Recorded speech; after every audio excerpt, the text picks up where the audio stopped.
Now, I'm not a professional photographer, but I've made $35,000 selling my photos online. In this video, I'm going to go through exactly how I did it. Which sites I've tried, which ones worked, which ones didn't, as well as which ones I think are going to be the best sites in the coming year.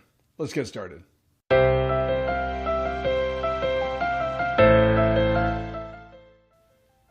Hi, I'm James. I make a living as a software developer, but I love travel and landscape photography. For the past 7 years, I've been selling my photos online.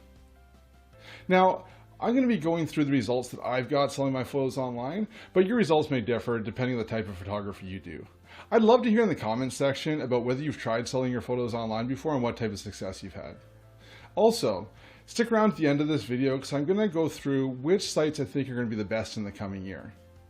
Now I'm going to jump on the computer and show you some charts of the sales I've had over the past 7 years. So I keep track of the revenue from each website in Excel. So what I'm going to do is I've just created 5 charts in Excel where I can kind of walk you through how I make money selling my photos online. I'm going to start pretty high level and I'll get into more detail, and at the end I'll kind of go through how much money I've made from each individual site. So this is how the $35,000 breaks out year over year. You can see that when I started here, my first year I only made about $1,000. And then it continued to increase over the next, for the first 4 years until 2015, when I reached the high of $7,000 a year. And there's a bit of a decline that's starting to rebound now. In this chart, you can kind of see why it went up and then went down. The green shows my revenue and the red shows how many photos I posted each year. So you can see my first year, I posted about 100 photos, uploaded them to different sites online. And then my second year, I was very motivated. I did over 240 photos. Now these are 240 fully processed photos that I uploaded to multiple sites. Now, in November of 2013, my wife and I had our second child, and the time that I had to go traveling and take photos as well as process those photos went down. So you can see in 2014, I only uploaded about 100 photos. Now, despite uploading less photos, my revenue kept going up in 2014 and even in 2015, even though the amount of photos that I posted went down.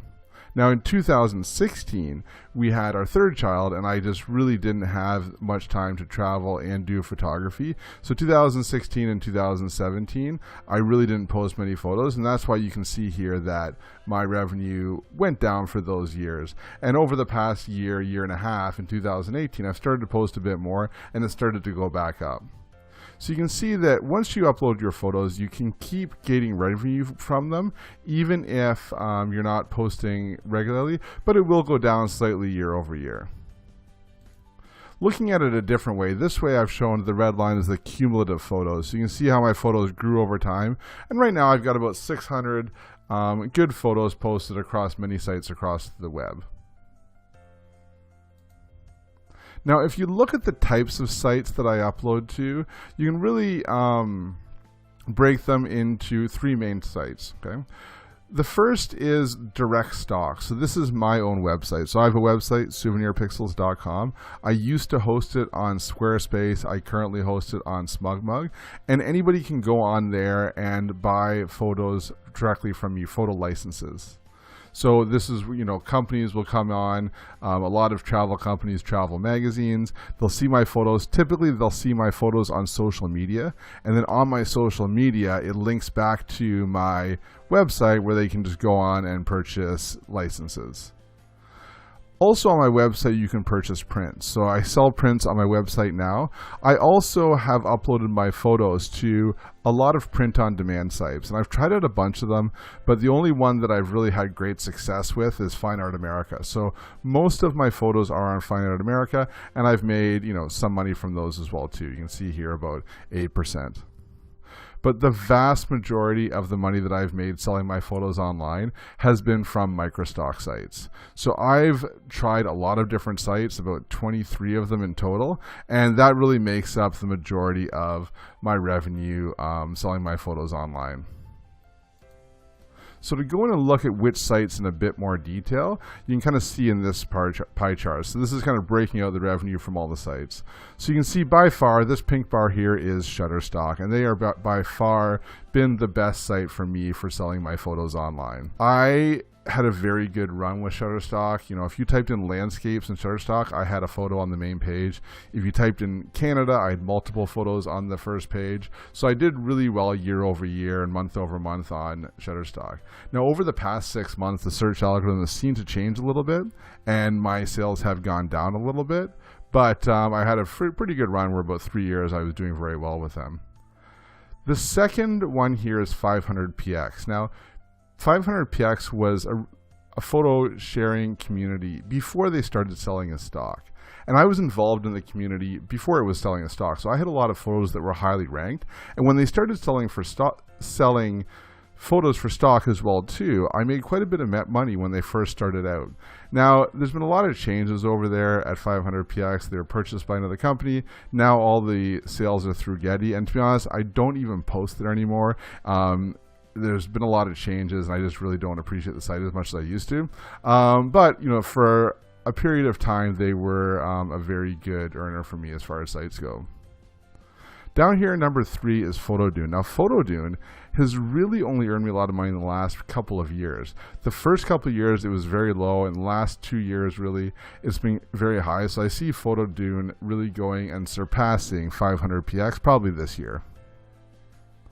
And then the fourth one here is Adobe Stock or Fotolia. So Fotolia was an independent stock site, and then Adobe bought them and turned it into Adobe Stock. So I had my portfolio on Fotolia. I did fairly well there, and now it's moved over to Adobe Stock. And when it moved over to Adobe Stock, I saw a bit of a dip in sales, but now I'm starting to see it pick up a bit more, maybe because I'm posting a bit more to Adobe Stock as well too. Now there's some other smaller ones here. One thing to know is this little sliver up here. It's about $400, and that's 13 sites. So I tried a lot of sites. What I'll do is when I hear about a new site, I'd upload like 200 photos to that site and see what happens. And a lot of time, nothing happened, right? Which is one of the reasons I'm making this video, right? Because I spent a lot of time uploading and, you know, trying to find these sites, uploading those sites, and really didn't get that much out of it. You know, 13 sites, you know, $400 over 6 years is not a lot. So, you know, if I were starting out again, I would probably really just focus on the main sites that you see here and really not even worry about the smaller ones until, you know, they seem to be big enough to get some momentum, because there are a lot of stock sites out there, but I just don't think you can make a lot of money on all of them. You really need to have your photos on the big ones to start out with. Now, I hope that didn't come across as bragging, but I had no idea when I started selling my photos online that I would make $35,000 from them. Really, my goal of doing this was so that I could buy, you know, more cameras and lenses without taking it out of my family budget. And I achieved that, and I'm pretty happy with it. Now, there was a point when I considered trying to, you know, maybe go full-time as a stock photographer, but at the time, what was selling primarily was business images. So what I realized was that to be able to be a full-time stock photographer, I would need to go and get models and kind of pose them in different business situations, taking hundreds of photos a day and uploading them. And that really didn't appeal to me. If you take a look at my portfolio, and I'll link to them, put some links down in the description, I really like taking travel and landscape photography. And I think what I realized was it would be very difficult to make a full-time salary and support my family on stock photography if I was only going to do travel and landscape. The other thing is that I enjoy my day job. I enjoy software development. I enjoy working with my clients. So I kind of feel like even if I did photography as a full-time job, I would probably just become like a software developer would become my hobby, and I still code in my part-time. Right? So I decided to stick with software development as my main living, and, you know, photography is my hobby. Now, you may have different goals, and hopefully, you know, this video is still useful, the stats that I showed, even though I kind of really only work on it part-time. Now, at the start of the video, I mentioned that, you know, at the end, I would talk about which sites I see being the best in the upcoming year. Now, about 5 months ago, I tried uploading some of my photos to free stock sites. Now, if you aren't familiar with these free stock sites, there's sites like Pexels, Pixabay, Upsplash is another one, where you can upload your photos and then anybody can use them for free, commercial purposes for free. So they're stock sites, but you don't get paid. But the thing is, when someone downloads them, the sites encourage that person to give you a donation for the photo. So I just did, as a trial, uploaded 100 of my photos, 100 of my oldest photos that weren't really making me money on any of the stock sites anyways. And in the past 3 months, I've made about $60 in donations. Now listen, that's not a lot of money, but $60 is more than I made from a lot of the lower sites that I have out there. And as my sales go down on Shutterstock, I plan on taking more of my older images and uploading these to these sites. And I think they could be a fairly decent sized revenue source for this year. So that's something that you may want to look into as well. Again, I haven't made a lot of money off it in the past, but it's something that I'm going to be trying more in the future. You can let me know in the comments what you think about these free stock sites.